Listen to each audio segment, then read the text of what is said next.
Boa tarde a todos, sejam bem-vindos, namastê a todos. Dando sequência a esses nossos encontros aqui, né, em nosso espaço Caminho da Luz, o tema que nós escolhemos hoje para conversar com vocês é sobre física quântica e ufologia. Como é que nós podemos aplicar essas discussões mais avançadas da física quântica com relação ao fenômeno UFO? Bom, uma das maiores discordâncias da ciência para não aceitar a existência de discos voadores ou da presença dos seres extraterrestres entre nós reside exatamente no fato, né, de as grandes distâncias interestelares que separam estrelas, que separam o universo, tá? Então, as distâncias interplanetárias ou as distâncias interestelares, elas sobem a bilhões e bilhões, até trilhões e trilhões de quilômetros. Isso faria com que, na visão da própria ciência moderna, da própria ciência atual, né, esse conceito de viajar no espaço seria algo impossível na nossa atual visão científica, utilizando os conceitos da teoria da relatividade de Einstein. Então, por isso, a maioria dos cientistas não aceitam que os seres extraterrestres conseguiram, de alguma maneira, que nós não conhecemos, fazer essas viagens em um curto espaço de tempo. Para vocês terem uma ideia, é o seguinte: na nossa atual tecnologia, nós temos o nosso Sol, e nós temos, vamos supor, o planeta Terra aqui, o terceiro da história, e o planeta Plutão, né? O último do sistema solar. A distância, o raio do sistema solar é de 6 bilhões de quilômetros. Ok? Para vocês terem uma ideia, uma sonda espacial hoje que a gente envia para o espaço, essas sondas não tripuladas que nós mandamos para o espaço, elas atingem uma velocidade de em torno de 60, 70 mil quilômetros por hora. É muito, certo? Para a nossa atual concepção, é muito. Porque no espaço não há resistência do ar, então elas aceleram com o foguete, a coisa vai embora numa velocidade incrível. E aí nós utilizamos o campo gravitacional dos grandes planetas para acelerar mais essas naves ainda. Elas vão aproximando de Júpiter, por exemplo, a atração gravitacional começa a puxar, ela começa a acelerar naturalmente. Então ela vai embora. Mas mesmo assim, veja bem, se você for fazer a conta, mais ou menos, né, se uma nave tiver uma velocidade média de 60 mil quilômetros por hora, vocês façam a conta e vocês vão ver quanto tempo demora essa nave para sair da Terra e chegar em Plutão. Tá? Vocês vão ver que é coisa assim de vários anos de viagem para essa sonda chegar até Plutão. Entendeu? Na sua atual concepção de viagens espaciais. Por exemplo, uma missão para o planeta Marte, nós calculamos que nós estamos numa pista de corrida, né? Se a gente lançar a nave numa posição na Terra, quando ela está mais próxima da Terra, aquela coisa toda, a viagem mais curta calculada pelos cientistas dura em torno de 6 meses. E o retorno demoraria de 1 ano e meio de viagem. Você imagina, com a nossa atual tecnologia, essas naves piquititica, que você não consegue nem mexer lá dentro, aquela porcaria de espaçonave, né? Você vai ficar 1 ano e meio no espaço, naquele treco lá, você morre. Psicologicamente é impossível o ser humano sobreviver a essas condições de viagem. Não é estar numa Enterprise ou Spock, uma gigantesca nave, que o cara parece estar num shopping center lá dentro, né? Não está nem dentro de uma espaçonave. As relações humanas, sociais são completamente diferentes. Mas dentro de uma nave, sem gravidade, o nego fica flutuando, aquela meleca toda pequenininha, apertada, né? As pessoas sabem que é extremamente complexo, extremamente complicado sobreviver psicologicamente a uma viagem dessa. Você imagine demorar 8 anos para fazer uma viagem da Terra até Plutão. Bom, isso no nosso sistema solar. Agora imagine se você quisesse sair de nosso sistema solar e ir para outra estrela, outro sistema solar, né? Está aqui o nosso Sol. E está aqui a estrela mais próxima de nós, que é a estrela visível a olho nu até aqui no hemisfério sul, chamado Alfa da constelação do Centauro, ou a estrela Alfa Centauro. As distâncias entre estrelas agora, elas são tão grandes que é impossível usar a unidade quilômetro para você medir essas distâncias, porque seria tão ridículo de eu medir a distância, por exemplo, São Paulo, Rio de Janeiro em milímetro. Tem sentido? Não tem, tem. Então a mesma coisa vai acontecer aqui. Eu não posso medir distâncias estelares em quilômetro, porque é tão pequeno o quilômetro nessas relações, que não tem sentido. Vai dar um número tão grande, tão gigantesco, de milímetro, por exemplo, né? Não vai ter sentido. Então os cientistas usam uma unidade para medir distâncias estelares, que é chamada ano-luz. Um ano-luz. Para vocês entenderem por que os cientistas rejeitam essa possibilidade de ETs estarem aqui na Terra, de disco voador estar aí, tá? Muito bem. Então veja bem, um ano-luz é a distância que a luz percorre em um ano, sendo que a velocidade da luz, que é C, dada pela letra C no vácuo, né, é 300.000 quilômetros por segundo. Olha, em um segundo, a luz viaja 300.000 quilômetros. Então você quer saber qual que é a distância de um ano-luz? Pega uma lanterna, melhor você ligar na tomada ela, porque senão acaba a pilha. Você liga a lanterna, um segundo depois, o facho dessa luz andou 300.000 quilômetros. Depois de 2 segundos, 600.000. E aí vai. Agora deixa essa lanterna ligada por um dia. Aonde será que a luz chegou? E depois de um mês dessa lanterna ligada, você fica lá, que distância a luz chegou? Agora você imagine, depois de um ano que essa lanterna ficou ligada, que distância essa luz percorreu? Essa distância toda que ela percorreu, dá em torno de 10 trilhões de quilômetros, se a gente for usar o quilômetro.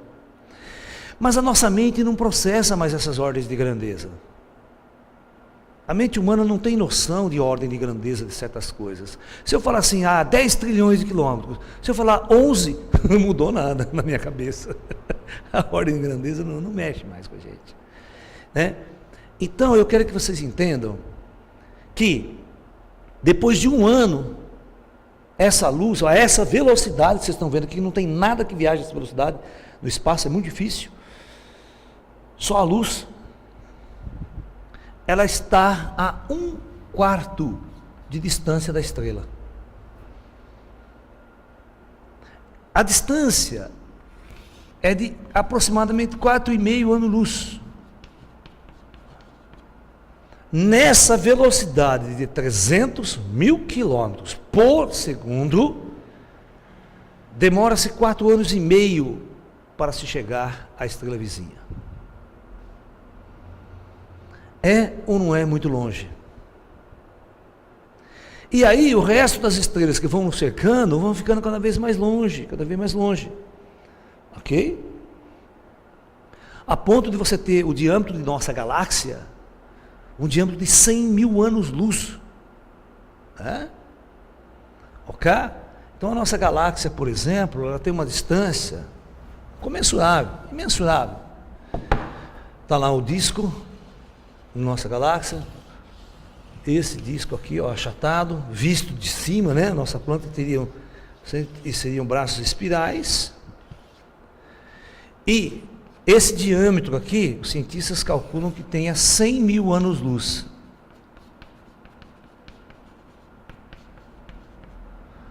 Ou seja, a luz demoraria 100.000 anos para percorrer de ponta a ponta, na velocidade da luz. Então, o que eu senti? Por isso que os ufólogos, os cientistas, eles não acreditam que nenhuma civilização poderia construir uma nave que viajasse próxima à velocidade da luz. Já é difícil. O gasto de energia seria um absurdo para tanto. Combustível, essa coisa toda. E depois, mesmo assim, para fazer uma viagem daqui e chegar até aqui, demoraria-se milhares e até milhares de anos. E se quisesse sair de nossa galáxia para ir para outra galáxia, as distâncias sobem para milhões de anos-luz. Em alguns casos, a bilhões de anos-luz. Então, dessa forma, seria impossível ver essa interação entre planetas, entre mundos. Principalmente se as civilizações fossem muito primitivas, como o nosso caso. Nós nem saímos da Terra, não pensamos em sair daqui. Fomos para a Lua, malemar de carroça na Lua. Viagem para a Lua é uma viagem de carroça. É subir naquele foguete que é uma verdadeira bomba. Pode explodir a qualquer hora aquele foguete lá. Pelo amor de Deus, eu não sento naquele treco, mas nem pagando. Aquela puta bomba, aquele foguete, sobe tremendo, aquela merda para cima. Você tá louco, eu vou naquela porcaria. Não passa de um rojão aperfeiçoado. Aquela traia lá. E é mesmo. Tem nada a ver com deslocamento avançado, com navegação avançada e tecnologias avançadas no espaço. Do jeito que os ETs nos mostram as suas navegações aqui no espaço, que é fantástica, nas aparições. Então, Albert Einstein, a física moderna, ela diz o seguinte, né? Que a massa de um objeto, né, quando ela está em repouso, a gente chama de M0. E quando eu começo a colocar essa massa, esse corpo em movimento, né? Quando esse corpo começa a se deslocar com uma certa velocidade v, a massa começa a se alterar. E ela se altera de acordo com essa simples equação aqui. M igual a massa em repouso, dividido por uma forma meia louca assim, ó. 1 menos V2 sobre C ao quadrado. Onde se V é essa velocidade. Então, à medida que essa velocidade aumenta, eu vou tentando chegar próximo da luz, vai dar uma incógnita aqui. Quanto mais próximo chega a velocidade da luz, se chegasse a velocidade da luz, aconteceria uma incongruência, que nós teríamos um certo valor dividido por zero. E todos vocês sabem que em matemática não se pode dividir por zero, né? Não existe a divisão por zero. Como é que você vai dividir algo se você não tem ninguém para dividir?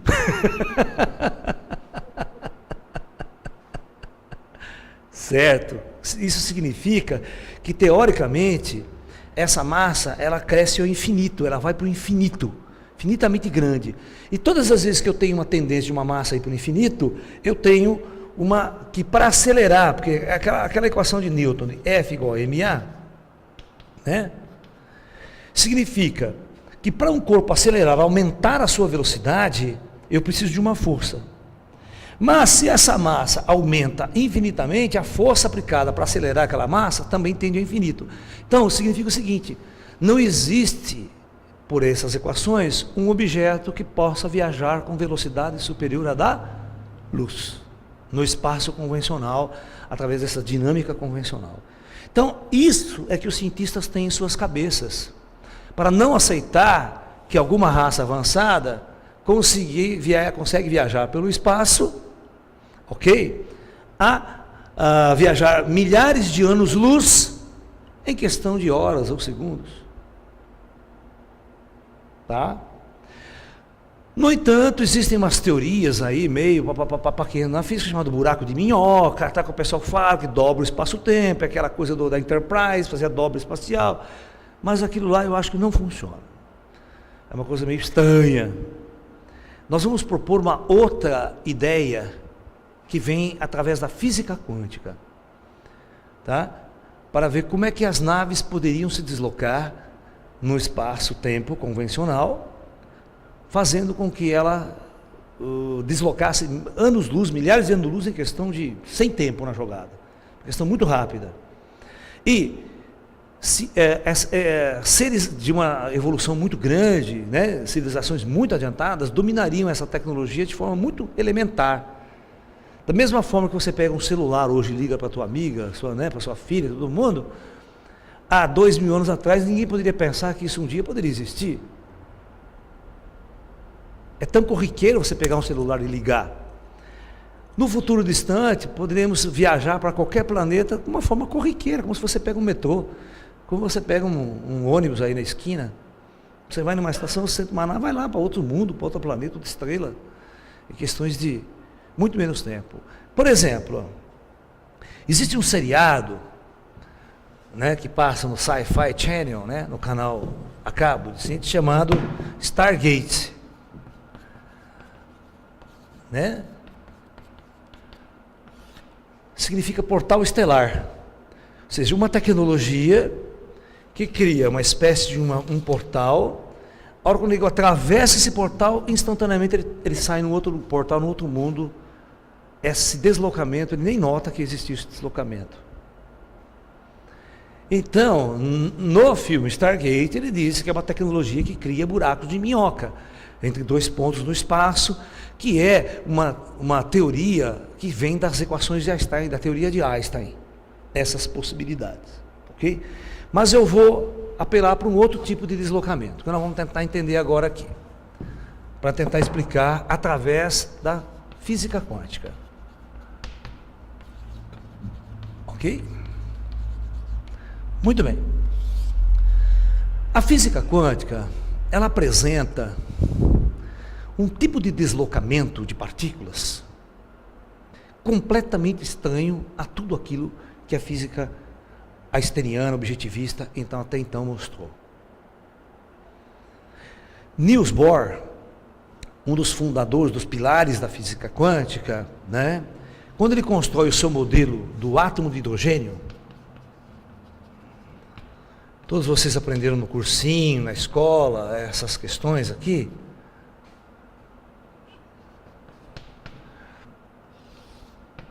Ele construiu um modelo bem simples, aparentemente, de orbitais, aquela coisa toda, mas existe um núcleo, que é um próton e um elétron girando numa órbita ao redor do núcleo, onde você teria o elétron nessa posição, girando ao redor.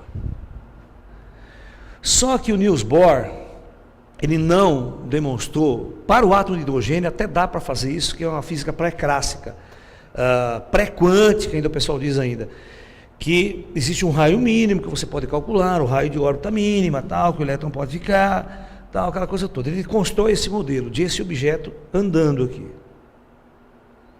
Ok? Mas existe uma coisa aí no átomo de hidrogênio que a física quântica foi obrigada a postular por uma série de motivos, chamado salto quântico.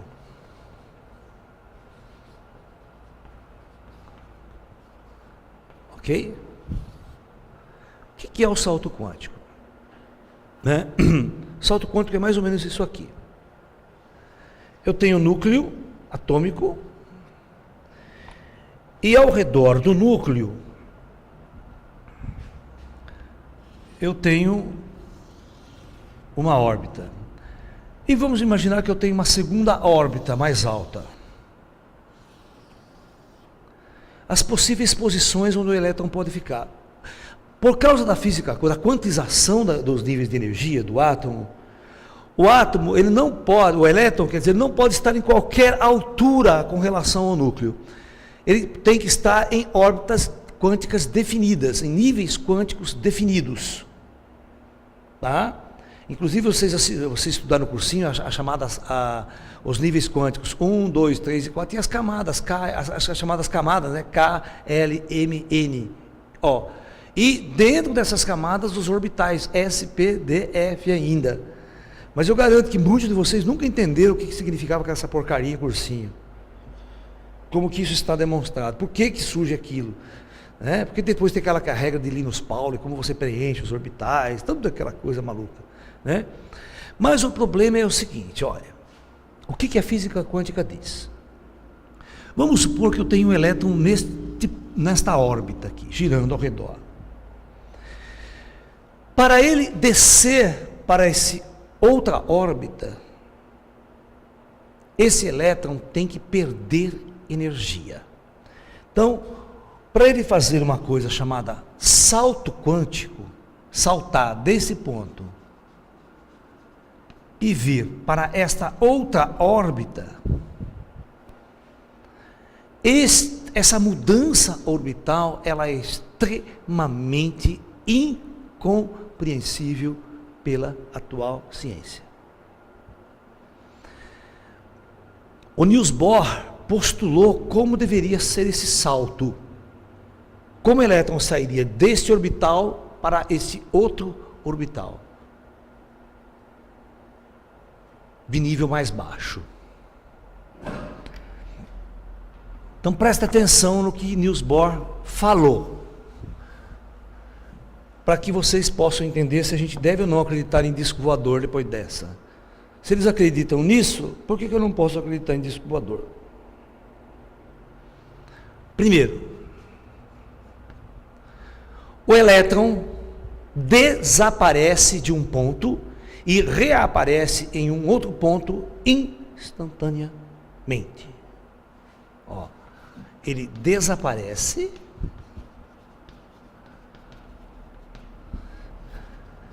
de um ponto e reaparece instantaneamente, olha, instantaneamente em outro ponto da órbita mais baixa, claro. Então significa o seguinte: ele simplesmente some daqui e instantaneamente ele aparece nesse outro orbital. Só que ele não aparece logo abaixo, ele aparece em qualquer ponto da outra órbita. Ele some aqui, pode aparecer aqui, pode aparecer aqui, pode aparecer aqui.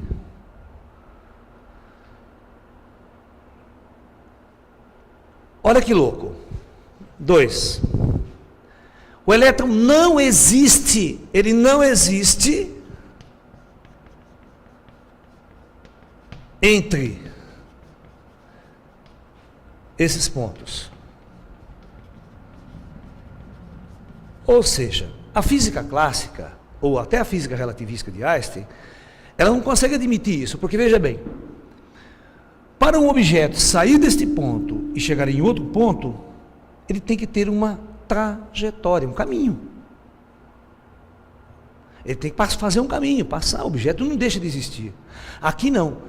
Aqui o Niels Bohr postula que ele deixa de existir e instantaneamente reaparece num outro ponto. E não há nenhuma existência ou realidade ou trajetória que o elétron possa ter feito entre um ponto e outro.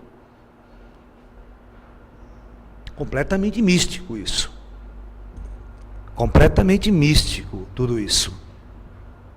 Vocês concordam comigo? Ah, outra pergunta, que o Einstein não dormia.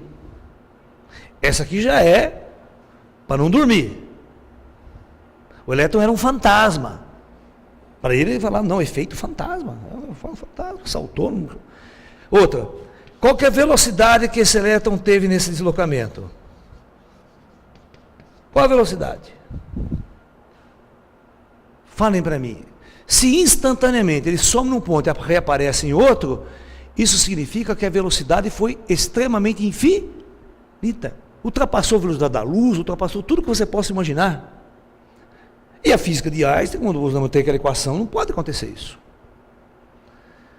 Só que segundo Niels Bohr, isso acontece trilhões, quantas bilhões de vezes na natureza, toda hora, todo momento, todo instante que os elétrons ficam tocando de níveis quânticos, saltando de um ponto para outro.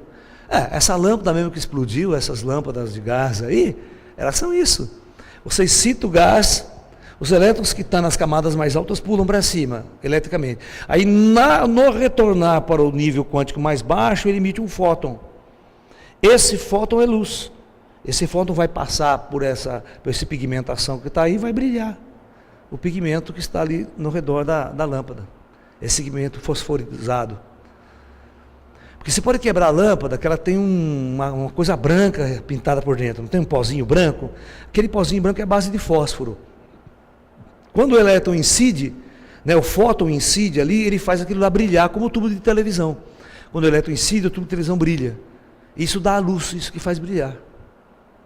Mas é um efeito quântico, totalmente quântico, de salto quântico de elétrons nas camadas atômicas, que é uma lâmpada comum. Né? Muito bem, então, Quando ele perde energia através de uma emissão de um fóton, ele salta de um nível para o outro. Só que esse salto quântico, ele é muito louco, ele viola essa questão. Agora, se o elétron do Niels Bohr viola essas questões de espaço-tempo e de velocidade, por que o disco voador do ET também não pode fazer isso? Essa é a minha pergunta. Ok? Muito bem, vocês guardem essa informação, esse postulado do Niels Bohr, que nós vamos agora, nós vamos mostrar para vocês aquela visão desenvolvida em nosso trabalho sobre a teorização da quantização da massa, para mostrar que existem outras dimensões quânticas de energia de massa, e aí nós podemos dizer que existe matéria em outras dimensões do universo. Até no nosso trabalho sobre física quântica e espiritualidade, a gente coloca a ideia de desenvolver a ideia do plano espiritual, das outras dimensões da realidade, como um universo físico real.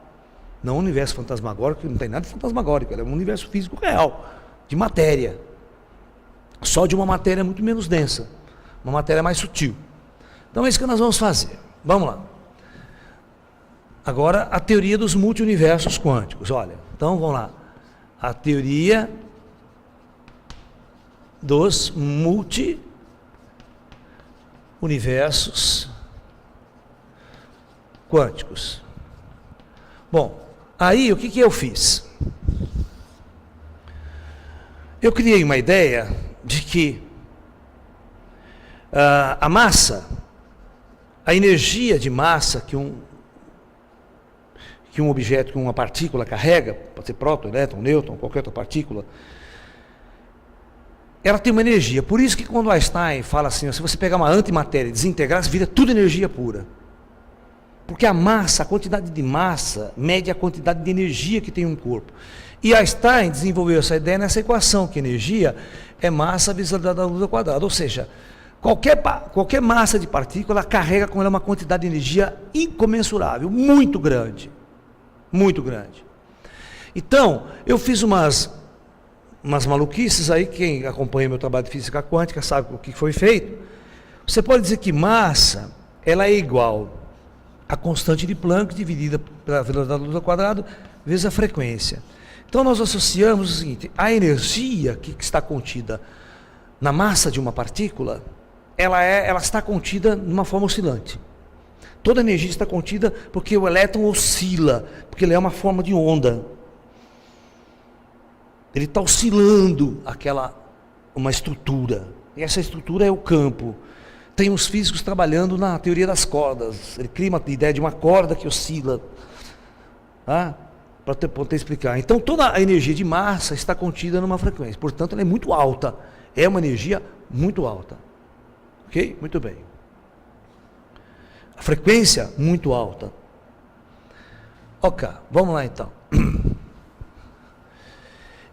O que eu fiz de novo nesse processo? O que eu fiz de novo foi fazer o seguinte: eu vou quantizar essa energia de massa. Quantizar a energia de massa. A energia que está contida na massa. Então, vamos imaginar, eu fiz isso, eu criei esses níveis quânticos aqui.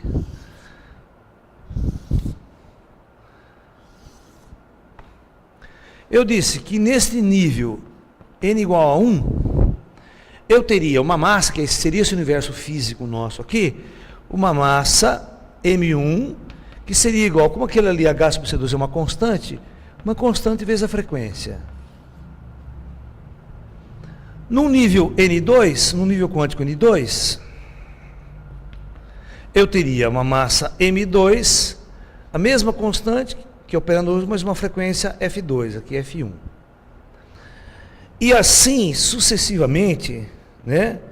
N igual a 3, e você pode colocar um N genérico aqui. Então você teria uma massa Mn, a mesma constante, e uma frequência genérica Fn. Muito bem. Aqui nós temos dois níveis quânticos de energia. Mas níveis inferiores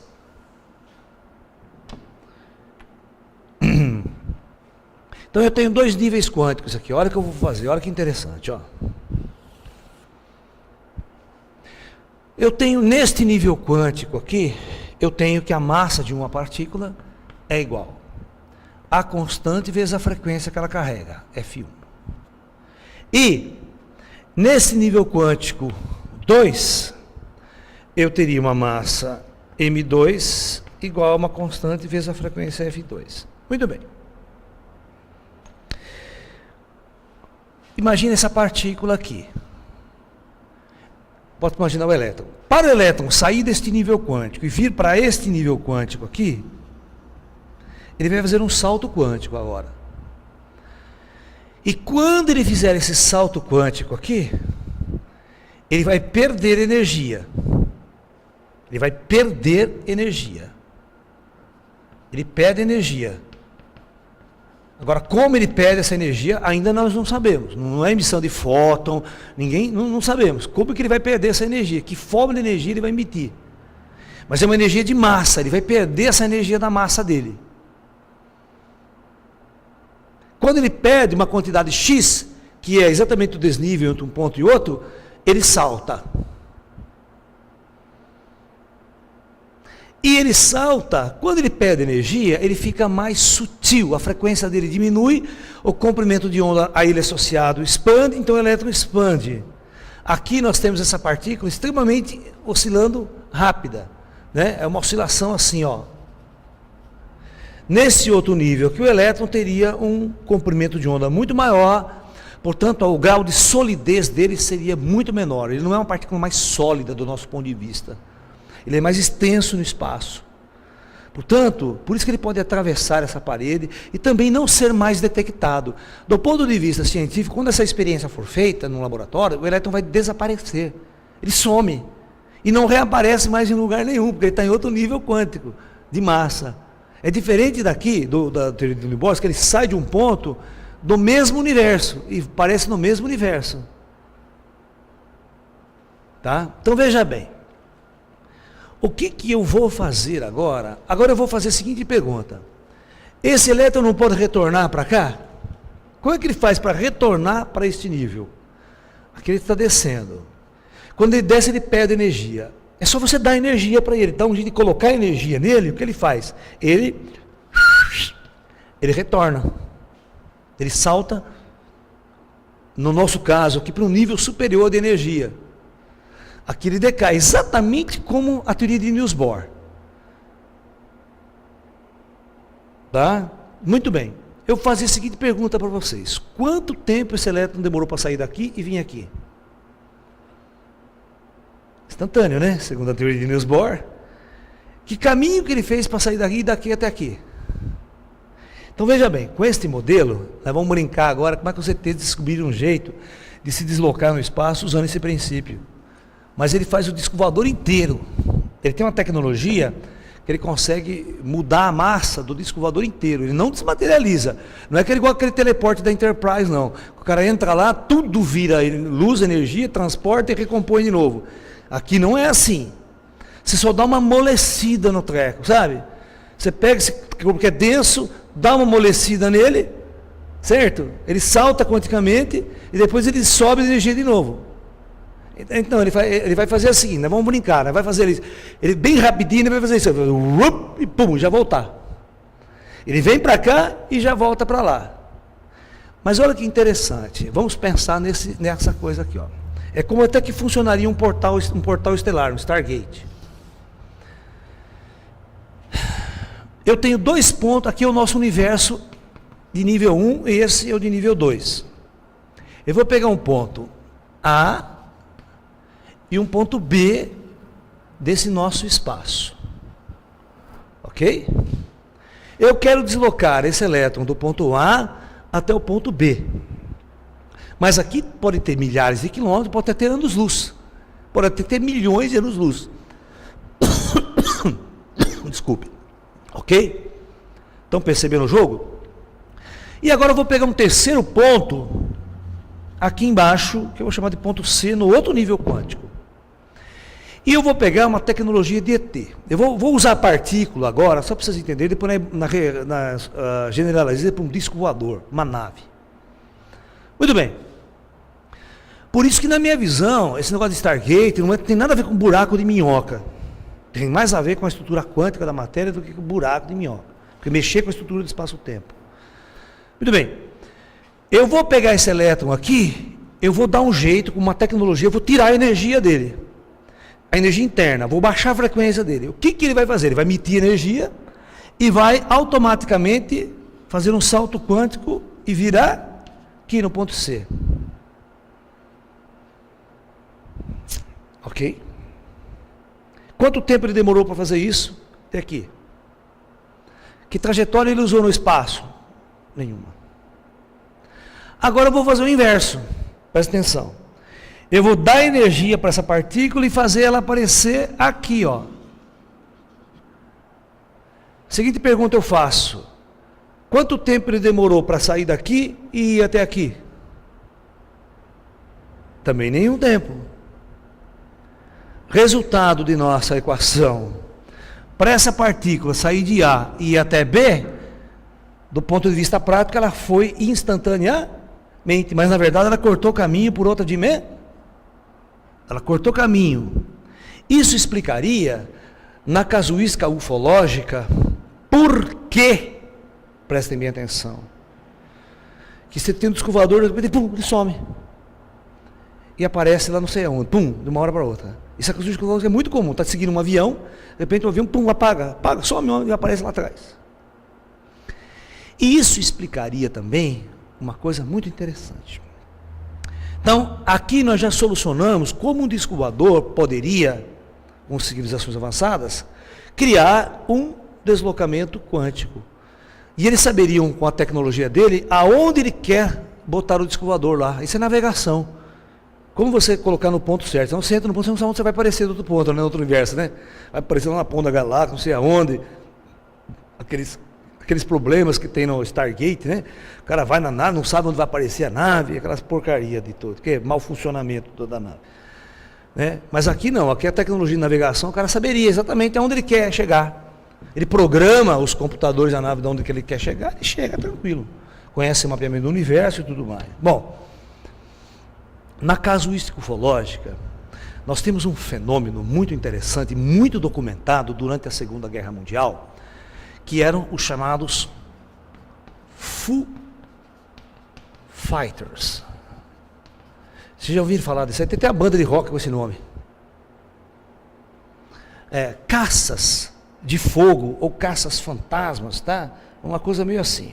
Significa assim. Porque é o seguinte: os aviões aliados, estavam lá os aviões, né? Os grandes aviões lá no espaço, né? Eu não sei desenhar avião, gente, sou uma meleca para desenhar coisa. Não vou nem desenhar, porque é para não ficar feio para mim. Mas os aviões, né, os aviões aliados da Força Aérea, estavam navegando lá, de repente apareciam umas bolas luminosas. E não eram várias bolas, mas bolas apenas, luzes, se deslocando junto com o avião, numa velocidade incrível. Os pilotos aliados deram o nome a essas bolas de luz fantásticas de Foo Fighters, caças loucos, caças fantasmas, caças de fogo, tá? Caças fantasmas. Então, mas só que tinha um problema, tinha uma hora que essas bolas de luz, elas vinham em ritmo de colisão com o avião.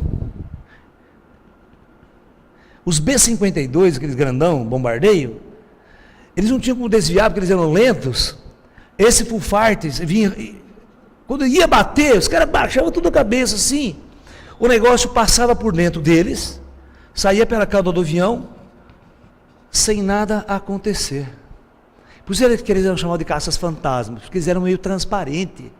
Eles passavam através da matéria e saíam do outro lado do avião. Isto cheira o quê? Cheira exatamente um objeto que saiu desta dimensão, veio aqui, mas ele está semi-adensado, ele não está hiperdenso. Ele emite luz, todos nós vemos ele, mas ele não é essa matéria que a gente conhece, ele ainda é um pouco de sutil. Por isso, como um fantasma ou como um espírito, ele atravessa a parede e não choca.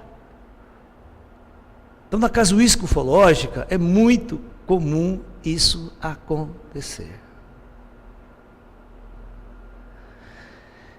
Isso porque essas ciências avançadas, essas tecnologias avançadas, elas detêm a manipulação da matéria ao seu favor. Ela manipula a matéria como ela quer.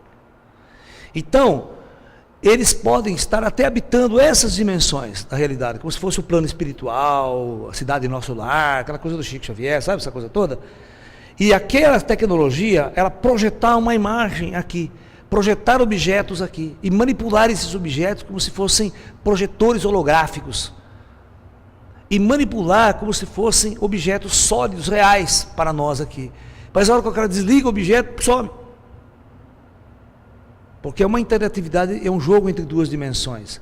Como a nossa física é uma física muito chuleira ainda, nós não temos a mínima noção da existência de vida após a morte, de outras dimensões da realidade, de tudo isso parece fantasmagórico para nós quando acontece. Mas no futuro, tudo será uma grande ciência, tudo será de autoconhecimento de todos nós. Certo? Então, nós temos, né, na casuística ufológica, essas naves semi-adensadas, esses objetos que são manipulados por uma tecnologia inimaginável. E a velocidade com que esses objetos deslocam em nossa atmosfera é algo inimaginável por nós. E é incrível que esses objetos, eles navegam com a mesma velocidade embaixo d'água. Eles entram nos oceanos e não... É impossível para qualquer objeto humano, pensável, deslocar debaixo da água a altas velocidades. A água tem uma resistência enorme, o ar já tem uma resistência enorme, né? Debaixo d'água, então, é impossível, mas os ETs parece que criam uma camada em torno do disco voador, um objeto que elimina totalmente o atrito e o objeto passa como se ele fosse o quê? Esse material transparente, ele não tem resistência, ele vem, vai embora, passa. Quantas vezes os navegadores, marinheiros viram a luz entrar no oceano, ela sai do ar, entra no oceano e passa num pau por baixo d'água. Vai embora e sai do outro lado. Esses objetos navegam tanto fora como dentro do espaço. Navega no espaço interestelar, navega na atmosfera e navega debaixo d'água. E às vezes, quando não muito, embaixo da terra, ele entra na terra. Se o fogo não é matéria, ele entra embaixo da terra, ele some no chão assim. Né? Tem muitas casuísticas ufológicas que o cara vê um objeto luminoso, uma bola de luz, a bola de luz desce e entra no chão, ela entra no chão. O cara fica louco, mas para onde esse objeto foi? Vai lá, não tem nada queimado, não tem nada. Ele entrou na terra, ele sumiu. O general Shoa, em suas pesquisas, em seus livros, relata muito desse tipo de situação, numa pesquisa de campo que ele fez, que ele fazia numa fazenda em Goiás. O objeto no céu, de repente ele entrava no chão. Entrava no chão e sumia. Ou seja, nós estamos lidando com tecnologias e com civilizações que podem estar há milhões de anos em nossa frente. Nós não temos a mínima noção de entender ou compreender a natureza desse fenômeno na sua totalidade. A ufologia é um dos maiores desafios para a ciência humana e para a consciência humana. Por isso, até hoje, a ufologia não andou, ela está na década de 50 ainda, a ufologia moderna. Não tem, sabe? Não tem teorias fantásticas, novas, modernas, para tentar entender o fenômeno com maior precisão, maior profundidade. A maior parte dos ufólogos ainda está na década de 50, correndo atrás do escoador, tirando fotos, sabe? Tentar provar para a humanidade que eles existem. Essa coisa é bem primitiva mesmo na ufologia. Porque na verdade eles não veem outra saída, eles não têm outra forma. O objeto está muito distante de nossa capacidade mental e psíquica. É você imaginar, você pegar um instrumento de alta tecnologia e colocar numa tribo indígena da Amazônia. O cara vai olhar, porque ele não sabe nem o que é, bota um computador na frente dele, o cara, o que é isso aqui? Ele vai demorar 1 milhão de anos para entender o que é aquilo, e para que serve, como funciona. Né? Para nós a mesma coisa, a nossa relação com o fenômeno ufológico, nós precisamos ter um fenômeno de transcendência. Se nós não compreendemos a nossa transcendência como alma, como espírito, como ser, com essa transcendentalidade toda, com vida após a morte, nós jamais vamos entender a natureza dessas grandes inteligências extraterrestres que visitam o nosso planeta. E nós não vamos entender também o motivo pelo qual eles são sorrateiros, o motivo pelo qual eles não aparecem em praça pública e não intervêm na nossa civilização. Aquelas intervenções, curando todas as doenças, curando o câncer, certo? Né? Provando a paz mundial, né? Aquela coisa toda. Né? Por que eles não fazem isso? Aí vocês teriam que me responder, por que Jesus também não faz isso? Tem um monte de religioso, crente, Jesus é o Deus, Pai, tudo. Por que ele não faz isso também? Então, significa que nós estamos dentro de certas leis, a nossa vida na Terra, a nossa experiência humana na Terra, ela está dentro de certas regras e de certas leis cósmicas, que a gente não compreende elas ainda. Por isso essas raças superiores não podem intervir da forma como nós gostaríamos que eles interviessem em nossa jornada. Então nós temos que compreender essas duas questões. Primeiro, o porquê nós estamos aqui na Terra vivendo essa experiência humana. E por que essas inteligências que controlam tudo isso daí, sabem ter uma ciência superior, não intervêm diretamente no curso de nossa história. Então essas são questões muito importantes, elas andam juntas. Você não vai entender o fenômeno UFO isolado, tentando usar a sua ciência primitiva para tentar entender. Eu sempre falo para as pessoas nas minhas palestras, né, que entender o fenômeno UFO, usando o conhecimento atual de física que nós temos, é o mesmo que um relojeiro for consertar o relógio usando ferramenta de pedreiro. Você já tentou pegar um relógio de pulso, pegar martelo e taiadeira e dar para o cara consertar um relógio de pulso? Não afiniza, né? Então, a nossa física ela tem que crescer muito ainda, muito, para tentar entender as manifestações ufológicas, para tentar entender o fenômeno UFO na sua totalidade. E à medida que a nossa ciência, o conhecimento do humano vai além, ele vai entrar nesse plano, ele vai descobrir o seu espírito, ele vai descobrir a vida após a morte, ele vai descobrir uma outra realidade, que a partir dessa descoberta, ele vai entender o fenômeno UFO. Uma outra coisa, né, que eu vejo, que a gente vê muito na ufologia, é a aparição de seres extraterrestres em determinados ambientes, sem a nave. De repente, está aqui, você está no quarto, fazendo uma meditação, acontece um fenômeno assim, isso é muito comum. Então, aparece primeiro uma bola de luz, começa a formar uma luz no lugar, vindo do nada essa luz, e de repente, desse halo luminoso aqui sai um cara, sai uma pessoa. E ele pode ser totalmente matéria, sólido, ir lá com você, apertar sua mão, conversar com você, e abduzir você de dentro do quarto da sua casa. Pegar você, levar, passar por esse mesmo portal e ir embora para um outro ambiente. O filme, se vocês querem ver onde está essa teoria, é o filme Intruders. O filme Intruders, né, pelo próprio nome, né, intrusos, né, em inglês, Intruders, baseado num livro de um psicólogo americano, é um psicólogo americano mesmo que começou a estudar abduzidos. Ele chama Buddy Hopkins. Vocês podem pegar na locadora que tem esse filme. E você pode estudar o livro, o Buddy Hopkins tem um livro em português também. Ele é um psicólogo americano, trabalhava numa universidade, e ele começou a receber casos de abduzidos, de pessoas que se diziam abduzidas. Ele não acreditava em absolutamente nada disso, né? Um cara da ciência, aquela coisa toda, um psicólogo tradicional. Aí, ele achou estranho que, quando ele pegou um caso aqui, o cara relatou daquele jeito para ele, ele anotou, falou, não, tá bom. Aí, quando ele foi num outro estado, pegar um caso semelhante, as coisas eram idênticas. Ele falou, não é possível que esse fenômeno, que a neurose, né? Por exemplo, a neurose não pode ser tão coletiva, assim, sair desse ponto e ir para outro estado, para outro país. Ele começou a desconfiar e ele começou a se especializar nesse estudo. Ele começou a pegar tudo quanto é abduzido. E a maior parte dos abduzidos não era abduzido na estrada, vinha o disco voador, levava carro e tudo, um disco voador aparecendo. Não. Os caras entravam na casa da pessoa, com todas as portas fechadas, abduziam a pessoa, Ficavam um tempo com ela, ela descrevia o ambiente onde elas estavam, o lugar, e traziam de volta para sua casa, mas elas descreviam exatamente isso. Isso que nós chamamos, vamos chamar de um portal de transporte.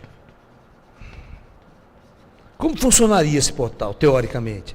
Então vocês podem notar que numa situação muito mais avançada, o disco voador pode parecer um arquétipo para a civilização do século XX. Porque a civilização do século XX, do século XXI, ela não consegue olhar um extraterrestre vindo até nós, a não ser dentro de uma nave. O que é o arquétipo do século XX é uma nave, é o avião, é o disco voador, é a Enterprise. É muito para a cabeça do cristão do século XX tentar entender que o extraterrestre pode chegar até você sem nenhuma nave, sem nenhum disco voador, que é o caso do filme Capax. O filme Capax é muito interessante, porque o filme Capax, o ET vem, ele interfere, vive uma experiência aqui, vai embora e ninguém vê nave, ninguém vê disco voador. Né? Entendeu? Uma tecnologia muito mais avançada de transporte interestelar que não precisa de naves. Você entra lá e vai embora. Entendeu? Então, esses chamados Stargates, né? Esses transportes, esses portais interestelares. O que esse portal poderia fazer? Você quer ver que interessante? Vamos tentar usar a nossa teoria quântica aqui. Olha o que um portal Stargate faria. Vamos imaginar que esse aqui é o portal. Tudo bonitinho, enfeitado. De repente está o cidadão aqui, ele está querendo se deslocar para um outro ponto no universo, ponto B, e ele está aqui no ponto A, certo? E na frente dele está o portal. O que esse portal faria? Esse portal simplesmente faria o seguinte: a hora que ele entra no portal, esta máquina vai fazer com que todos os átomos que ele tenha dentro do organismo dele baixem a frequência. Ele tira energia, mas tira uma quantidade mínima, não é? Ou seja, automaticamente ele faria um salto para um ponto C, e depois, aqui, esse portal aparecia de novo, e a hora que ele saísse do portal, é um portal de saída, os átomos todos eram reconstituídos. Ele voltava na frequência normal. Então, esse baixamento de frequência era só para ele ser transportado. A hora que ele sai do portal, a frequência sobe de novo, ele está sólido, físico, totalmente existindo ali. Veja, essa teoria é muito mais inteligente do que o transporte de matéria da Enterprise, que nenhum físico aceita como funcional. Né? Quem está me assistindo aqui, vocês sabem por que a Enterprise, o Spock, inventou esse transporte de luz para colocar no seriado? Porque eles não tinham dinheiro. A série era tão barata, tão pobre, que eles precisavam, veja bem, eles precisavam construir uma nave, uma maquete de uma nave, até em tamanho escala 1:1, da nave que ia sair da Enterprise e ia descer na superfície do planeta. Enquanto você estivesse mexendo com a Enterprise, tudo bem que a Enterprise faz uma maquete, que voa no espaço, faz desse tamanhozinho, né? Não tem problema. Mas quando você precisava filmar em terra, você tinha que ter uma nave grande, porque os caras tinham que sair de dentro da nave, certo? Sair na superfície do planeta, e eles não tinham dinheiro para fazer isso. Então, um cara bolou lá, não, vamos fazer os caras saírem da Enterprise num transporte de luz. Fica mais barato, não precisam fazer nada, precisam fazer só uns efeitinhos ali, né? E foi o que os caras fizeram, né? Embolaram esse transporte de luz, saía a equipe inteira, aparecia na superfície do planeta, não precisava de nave transportador, fazer marquete. E foi o maior sucesso da série, foi a invenção desse transporte, certo? De luz. Mas aí o cara teve que inventar uma física meio nas coxas lá, para explicar como é que funciona aquele transporte, né? E aí que eles deram com o burro na água. Todo cientista sabe que esse negócio não funciona. Né? Aquela história, eu vou desintegrar todos os meus átomos, transformar em luz, transportar. Na hora que eu vou adensar, se o nego bota um átomo no lugar errado. Essa máquina bota o meu pinto em outro lugar. Você está louco, né? Não vai dar certo. Né? Não vai dar certo. Então, vocês já viram o filme da mosca, né? Tinha uma mosca no meio lá, que vai desintegrar o átomo, integra o DNA da moça junto. Dá uma zebra. Então, esse é um transporte que os caras calcularam, os computadores não conseguiriam fazer tudo isso, seria uma operação para juntar os átomos certinho, na posição certa, os cromossomos, tudo certinho, de célula por célula. Operação impossível. Então, o mais sensato é isso que eu falei para você. Nada é mexido em você. Você só baixa um pouquinho a frequência, nada foi alterado, ninguém foi desintegrado, você nem sente uma cosquinha de nada, você sente. Você tem uma cosquinha, já se transportou para o outro lado. Não é, loira? É isso aí. Então, aqui nós poderíamos entender, então, como funcionaria um transporte quântico. Não tem formação de buraco de minhoca, que tem que usar uma puta de uma energia. Aqui, não é nada disso. É só conhecer a natureza física do átomo de uma outra maneira, usar uma tecnologia avançadíssima e pum, pimba, fazer a coisa acontecer. Porque nós temos experiências, nós temos muitas sessões de materializações de espíritos, desde o século retrasado, lá de 1917, 18, desde a época do Kardec, a famosa sessão de materialização, o espírito materializa-se objeto, materializa coisa. De onde vem tudo isso? Isso não é magia, isso não é ilusionismo, é um fenômeno físico real. Entendeu? Eu tenho uma palestra sobre materialização de espíritos, que vocês poderiam assistir, onde a gente está discutindo toda essa história, desde quando começou esse fenômeno, da materialização de espíritos. E aqui na Terra tem muitos paranormais, sensitivos, mestres, gente que se transportavam à distância, né? Instantaneamente saíam de um ponto e pareciam em outro.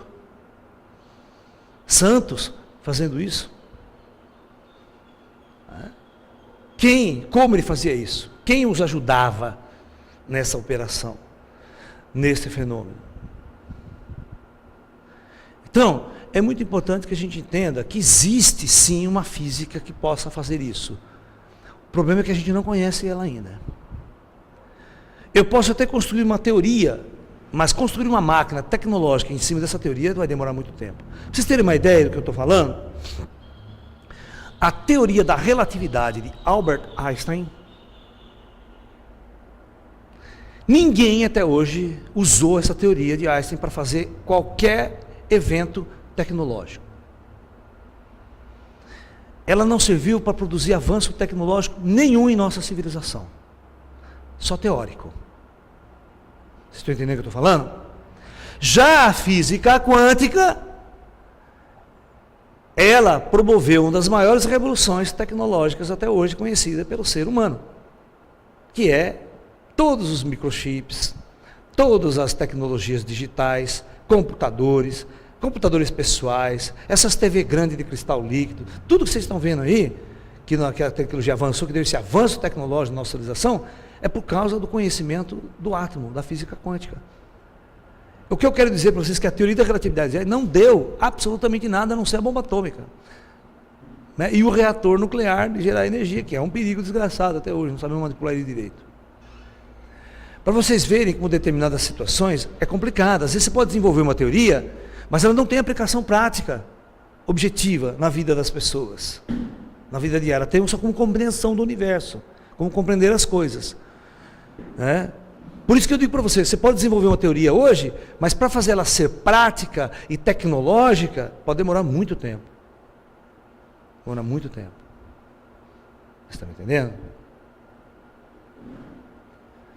Você vê as transmissões à distância de rádio, telefone, telégrafo sem fio, rádio de Marconi, você não precisava da física quântica para isso. Que era só o desenvolvimento da teoria eletromagnética, do desenvolvimento do estudo do eletromagnetismo. Deu toda essa capacidade para nós. A física quântica, ela vai entrar para digitalizar tudo isso daí. Para reduzir, criar o transistor, criar o microchip, tudo isso daí. Ok? Ela vai pegar essa tecnologia e usar uma ferramenta que vai ampliar a aplicação tecnológica. Você está me entendendo? Porque antigamente nós tínhamos um problema de telefone. Lembra, há 50 anos atrás, que ia ligar para São Paulo, você tinha que pedir para o telefonista 2 dias antes que você queria falar com São Paulo, para ela fazer uma ligação. Por quê? Porque entre Limeira e São Paulo tinha um fio só. E só podia conversar 2 pessoas por esse fio. Você pega o telefone aqui, o seu fio vai até São Paulo, não pode botar outro na linha. Então você tem que esperar a sua vez. Aí os cientistas, com o passar do tempo, eles conseguiram fazer uma coisa. Num único fio, Ele conseguiu botar 200 canais para conversar ao mesmo tempo. Mas isso aqui tem limite. Um fio de cobre comum, não dá para você começar a botar mais gente para conversar, porque essa conferência começa a interferir, aí começa a dar uma interferência um no outro, aí ninguém conversa com ninguém. Tá? Mas aí os cientistas falam assim, vão inventar um negócio chamado fibra ótica. A fibra ótica, você manda um raio de luz, não é um fio, é um raio de luz. E nesse raio de luz você bota 1 milhão de pessoas conversando ao mesmo tempo. Tá? Então você está ampliando a tecnologia, mas aqui já é física quântica. Aqui já é física clássica. A física quântica vai ampliar então a capacidade operacional de nossa tecnologia. Por exemplo, o telefone celular, o celular só é possível com a aplicação da física quântica, da digitalização, senão você é uma embaralhação de canal e ninguém fala mais.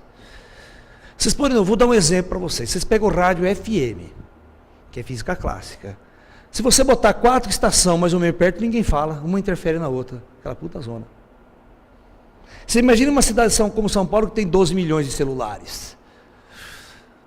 Né? Qualquer criancinha de ginásio tem um celular na bunda.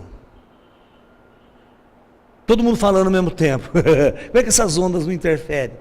Exatamente por causa do princípio quântico. Existem muitas multifaces que você pode caminhar.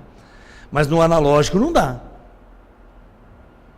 Entendeu? Então, os avanços, cada vez mais, aquilo que é impossível hoje para nós, passa a ser possível amanhã.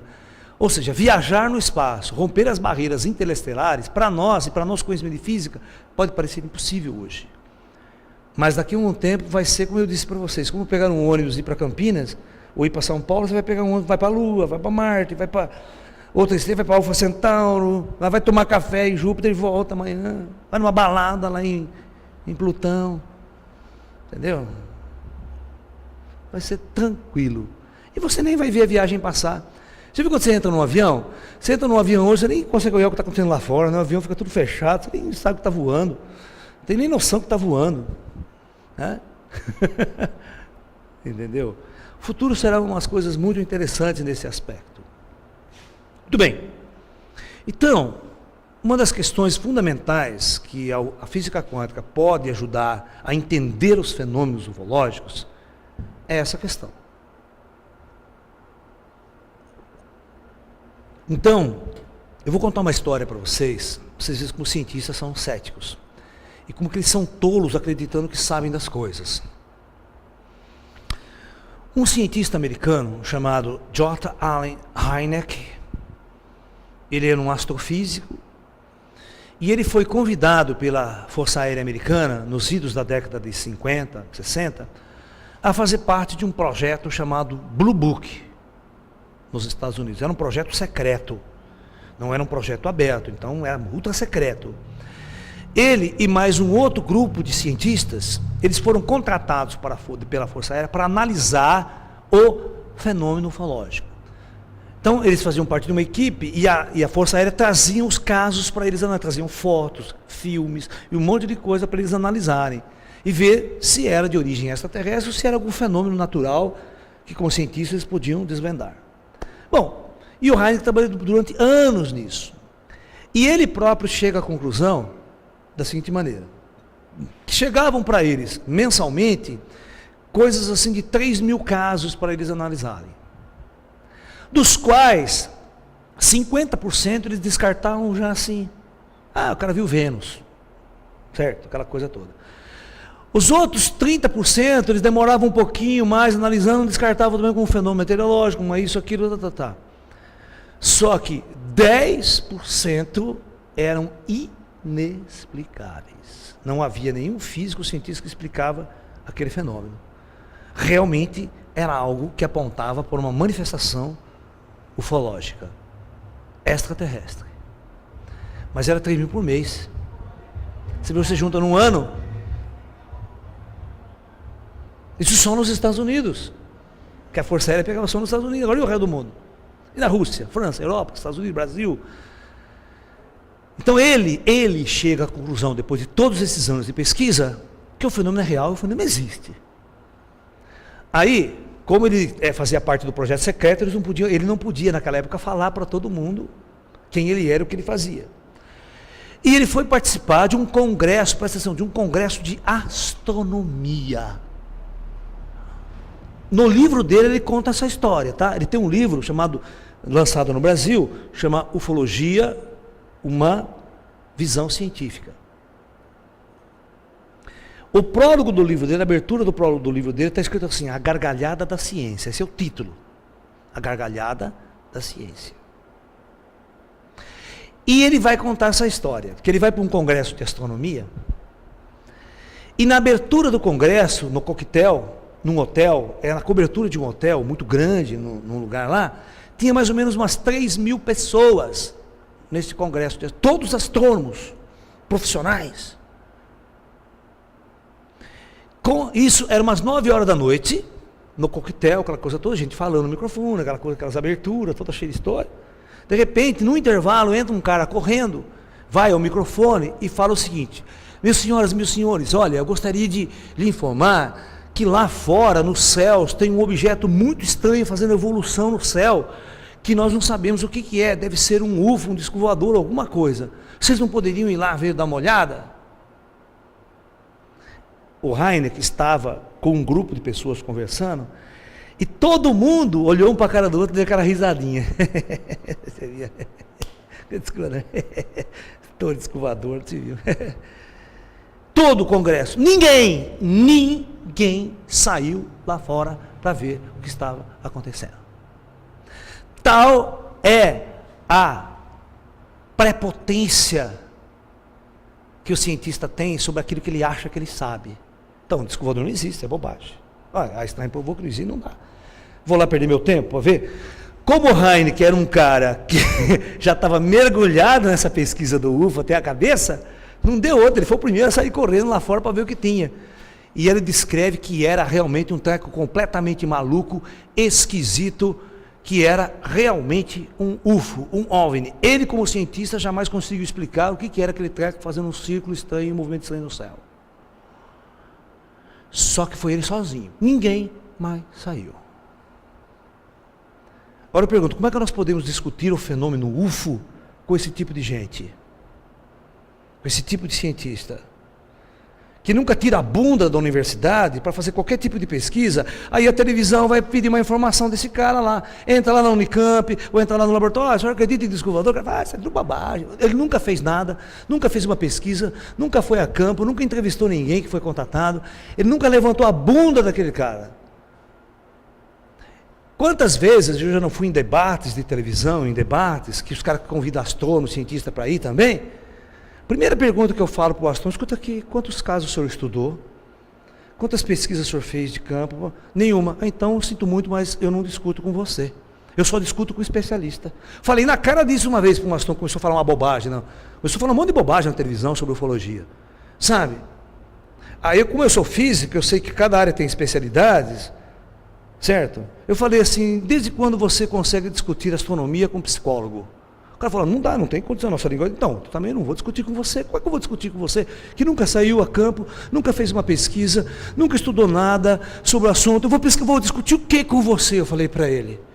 É óbvio que os nossos parâmetros são totalmente diferentes. E a sua opinião como astrônomo não vale para mim nessa pesquisa. Eu já falei para ele, já tirei de cara. Já botei ele no lugar, porque ele começou a me ofender, eu já dei uma dura nele também.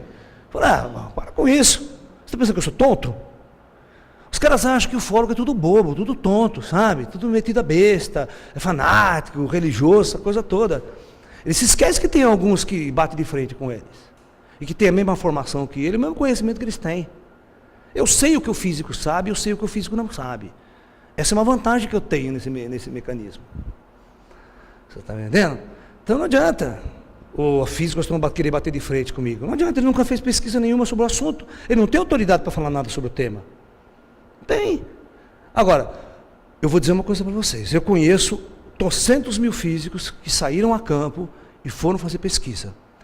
Todos eles se convenceram do fenômeno. Todos. Eu tenho amigos que estudavam comigo, eu tenho professores que estudavam comigo na faculdade, que eram meus professores de física. Quando eles foram a campo, quando eles foram fazer a pesquisa, eles se convenceram do que o fenômeno existe e que é real. Da mesma forma que o Heineck Era um teórico, era um físico, não tinha nada a ver com ufologia. Quando ele foi colocado para estudar e pesquisar ufologia, ele se convenceu. Mas quem nunca fez isso, não tem autoridade nenhuma para falar sobre o assunto. Então, a maior bobagem que um programa de televisão possa fazer, qualquer desses debates que aparecem em televisão possa fazer, é o Globo Repórter sair lá e perguntar para um astrônomo. É bobagem, você não pode fazer isso. O cara não tem autoridade nenhuma para falar sobre o assunto. Entendeu? Aí vai perguntar para o modelo de manequim, então pior ainda. Modelo de manequim, o que você diz? Porque disco voador, não sei, parece, né? Não sei, Pô, isso não é assunto, nós estamos falando de coisas avançadíssimas, cara. Você não pode jogar na cabeça. E o psicólogo, então, o psicólogo não sabe nem quem ter, cara, não tem nem condição, ele só estuda louco, aquela coisa toda lá, da personalidade humana. É claro que quando você vai fazer uma pesquisa com um abduzido, que passa por um trauma da abdução, aí você precisa do terapeuta. Aí você precisa, o psicólogo, por exemplo, a ufologia ela é multidisciplinar. Tem até uma psicóloga no Brasil especializada em abduções. Especializadas em contatados, em estudar e trabalhar com contatados. Com trauma de contatados. É a mesma coisa que esse Buddy Hopkins lá nos Estados Unidos. Tá?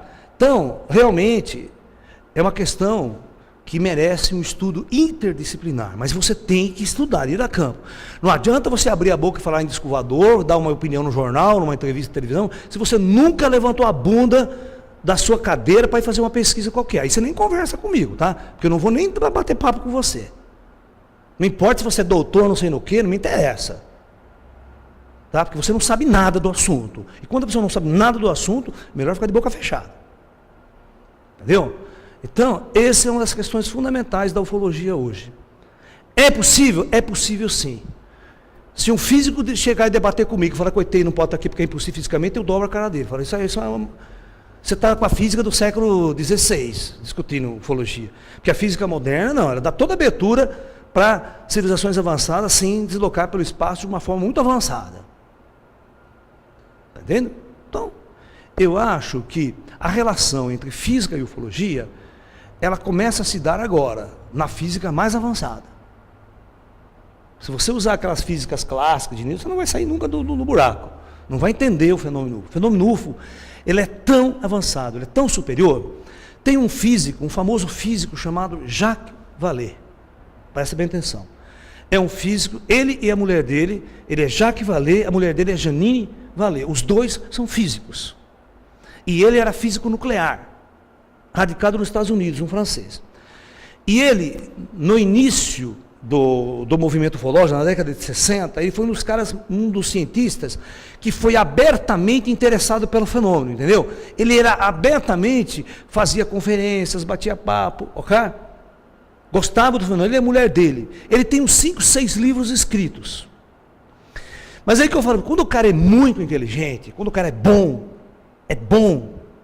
o que acontece? Ele começa a perceber que o fenômeno é muito mais fantástico do que possa a nossa vã filosofia imaginar. Ele começa a perceber que o fenômeno UFO é de uma transcendentalidade tão grande, mas tão grande, que começa assim, esse homem, ele era convidado para todos os congressos de ufologia que existiam no mundo. Inclusive, esse astrofísico que eu falei para vocês aí, do livro da NASA, o Heineken, eu conheci ele pessoalmente.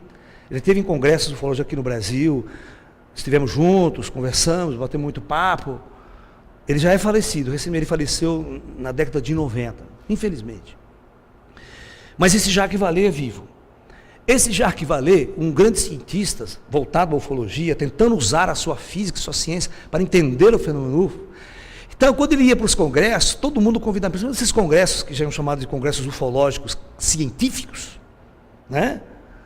Ele ia, estendia o tapete vermelho para ele, aquele cara famosíssimo, mais importante da ufologia mundial científica, né? No Brasil, os negros estendiam tapete vermelho. Aí, segundo livro dele, terceiro livro, no quinto livro dele, o livro dele parece mais uma mística esotérica, transcendental, do que qualquer outra coisa. Aí já ninguém mais convida ele para congresso. E outra, ele tem uma entrevista na revista UFO, recentemente, está lá na revista UFO, ele fala assim, o cara pergunta, mas por que você parou de ir para congresso? Eu falo, porque não adianta. Não adianta bater papo com esses caras, não adianta. O fenômeno não dá para ser estudado e debatido nesses congressos. As pessoas não têm nível para isso. Já começa a ver, as pessoas não têm nível para discutir esse fenômeno. Certo, eu vou discutir o fenômeno com advogado, não sei com quem, eu não vejo cientista nesses congressos. Quantos cientistas tem lá? Não tem nenhum. Eu falo, não tem como discutir. Então o que eu estou fazendo hoje? Eu reuni um grupo, eu tenho um grupo de cientistas interdisciplinares, que nós nos reunimos e fazemos um estudo profundo da coisa, num nível jamais pensado. Esse é o meu trabalho hoje. Né? Não tem como eu sair daqui e entrar num congresso lá, com o Zé da esquina, e tentar discutir o que nós estamos debatendo aqui. Não vai dar certo. Certo? Você está entendendo? Porque, e ele fala, a transcendentalidade do fenômeno é algo tão superior que nós temos que descobrir tanta coisa nova para entender o fenômeno que não dá, é uma coisa muito superior mesmo. O fenômeno é muito transcendental. Entendeu? Então eu peço que vocês procurem na internet matéria sobre esse físico Jacques Vallée. Porque ele é um dos caras aí que está na fronteira do conhecimento ufológico, mas muito distante dos ufólogos casuísticos, dos ufólogos ditos científicos. Por isso que eu digo para você, quando o cientista cai de cabeça, pelo fato dele ser super inteligente, como Heinrich, ele começa a descobrir que além do fenômeno ser real, nós precisamos mudar e crescer muito a nossa consciência de física para entender o fenômeno na sua totalidade. É isso que esse cara chegou à conclusão. E é isso que eu, Laércio, já cheguei a essa conclusão há mais de 30 anos atrás, como físico. A nossa física é muito atrasada. A forma como a gente vê o universo, vê a nós mesmos, é extremamente atrasada. Nós não temos capacidade de, com esse atual conhecimento de matemática, física e de psicologia, entender vida após a morte, entender o ET dentro desse contexto cósmico maior. É muito complicado. É muito complicado. Não temos esse parâmetro ainda. Mas nós estamos trabalhando para que isso aconteça. Nós estamos trabalhando para que a nossa consciência cresça cada vez mais num conhecimento sobre nós mesmos, para depois entendermos toda a totalidade do universo, toda a manifestação da vida no universo, né? E a presença dessas inteligências extraterrestres entre nós. Para entender qual é o seu verdadeiro papel, entender o que eles estão realmente fazendo aqui, e entendermos que nós somos, talvez, né, manifestação dessas próprias inteligências, fruto dessas próprias inteligências. Eles não são alienígenas que estão aqui para invadir a Terra ou abduzir gente, mas eles estão aqui para cuidar da sua própria criação. Pensem nisso. Pensem nisso dessa forma. Que eles estão aqui para cuidar da sua própria criação. Somos nós. Então é isso. Desejo a todos namastê, muita paz, e até um próximo encontro, e até um próximo diálogo. Namastê, muita paz a todos.